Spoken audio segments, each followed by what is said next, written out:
Where's the cream filling? Where's the milk and sugar? It's coming. So, you know, I thought it was interesting what Sifu was saying about having faith.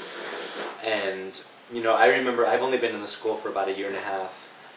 And I remember when I started, you know, I didn't really have a concrete reason for joining. I just sort of remember I wanted to sort of push my boundaries. And, you know, it wasn't until I'd been at the school until recently, so it was about 1 year, 1.5 years. And it was kind of funny because over spring break, you know, I had a few breakdowns. And, you know, my mom was saying, like, you know, the one thing about you is, like, you've never had faith in yourself. And what Sifu was saying about belief, and, you know, personally, I've been through, you know, I was born with a heart defect. I've been through 3 major heart operations when I was born, when I was 7, when I was 14.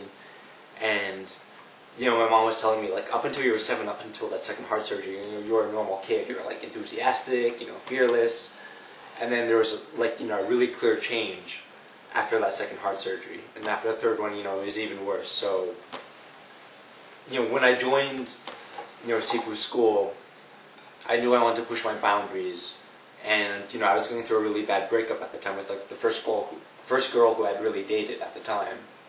But I didn't really know why I was joining. I just knew I needed change.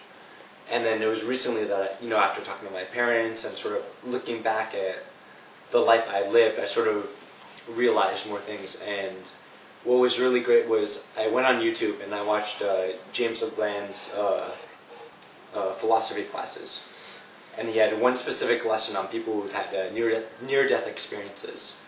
And, you know, I know there are people who have been through a lot worse than I have, but especially that first surgery I went through when I was 1 day old, I actually died halfway through it.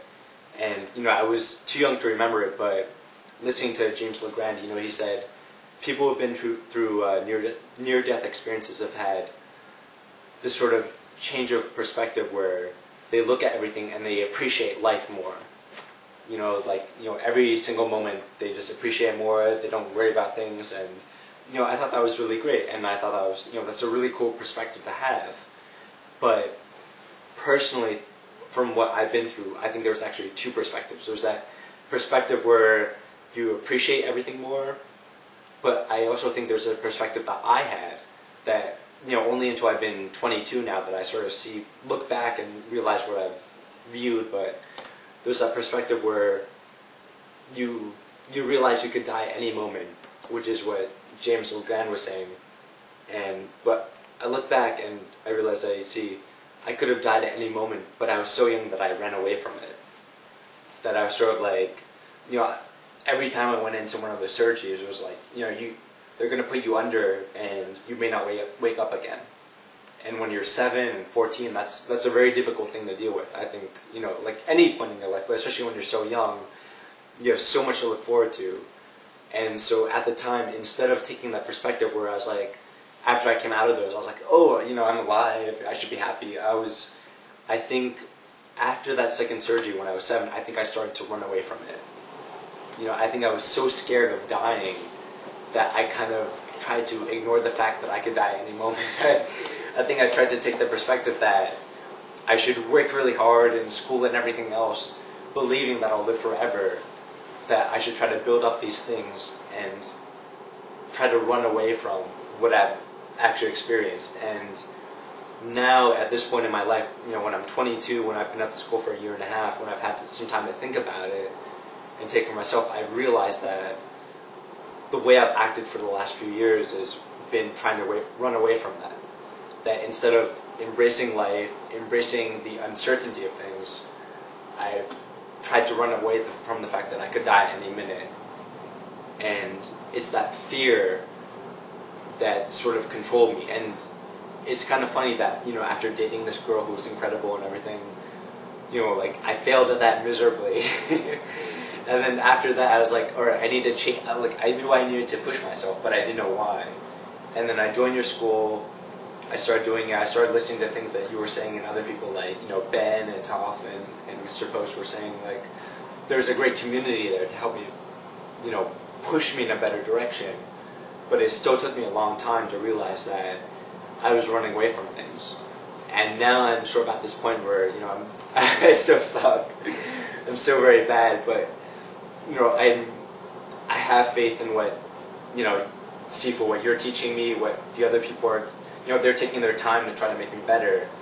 And I'm finally starting to have some faith in myself, and I'm finally starting to realize that, you know, I was really scared. You know, it's not just where you have this near-death experience and, you know, suddenly you're like, oh, life is incredible. It's I from experience, I know now that there are two paths you can take. You know, if you have a near-death experience, you can either embrace life after that and appreciate everything, or you can try to run away from what you've experienced. You know, I tried to run away from it and think that, well, the harder I work at things, you know, like, the less likely I am to die, or, you know, like, it's very scary when you're very young to deal with that. And it's not until now that I realize that, and, you know, with the help of the Shaolin and everything, I feel like the greatest thing is, like, not learning how to, you know, beat people up, because I can barely beat up dog, and you know, still kick my ass. But you know, you are your greatest enemy. Like, the emotions I've had to deal with since those surgeries, I never really took the time to face. It was always running away, looking down on myself. And it's honestly been in the last 3 or 4 months that I've really started to try to change that, try to say, like, alright, you can't let your emotions control you. You have to, you know, there's some part of you that wanted to live through all the surgeries. You have to find the strength in that. And that's the most important thing. It's not being able to fight anyone else. It's like being able to deal with your own emotions and bring that into everything, and being able to find the power in that, you know. And it's a very tough thing to deal with. And fortunately, from a lot of people that I've known, they don't have to deal with that. You know, the near-death experiences, especially for young kids who survive that, it's very rare, I think. And it's something that I think down the road, once I've learned a lot more and can deal with my own problems a lot more, I want to, you know, pass on and try to teach kids who have been through that. Because, you know, again, like Mr. Legrand said, I mean, it's a great thing where after you've been through a near-death experience, you know, you can embrace life, but, you know, unfortunately, it doesn't always work out that way. And when you've been through something really traumatic when you're young, to be able to get through that, I mean, I'm so fortunate, you know, like, I don't look down on myself. I look at the fact that, you know, I'm at your school, I'm doing all these things, I have the potential to be as good as anyone else. You know, I'm out of shape, but that's my own fault.